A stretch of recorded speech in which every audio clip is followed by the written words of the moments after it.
மூணாவது அறிவிப்பு என்னவென்று சொன்னால், மே மாதம் 11ஆம் தேதி அன்று கோவையில் ஒரு மாபெரும் பொதுக்கூட்டத்திற்கு அங்குள்ள என்டிஎஃப் கிளையின் சார்பாக ஏற்பாடு செய்திருக்கிறார்கள்.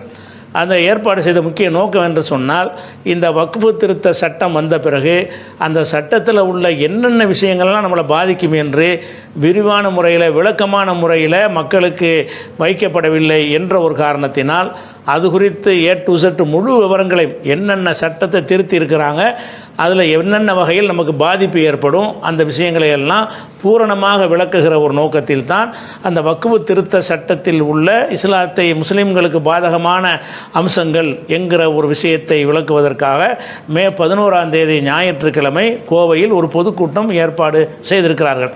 அந்த பொதுக்கூட்டம் நடக்கிற இடம், மற்ற விவரங்களை எல்லாம் இன்ஷா அல்லாஹ் அந்த மாவட்டத்தின் சார்பாக, கிளையின் சார்பாக உங்களுக்கு போஸ்டர்கள் மூலமாக, துண்டு பிரசுரம் மூலமாக, சமூக வலைதளங்கள் மூலமாக உங்களுக்கு விரிவான விளக்கங்களை உங்களுக்கு அனுப்பி தருவார்கள்.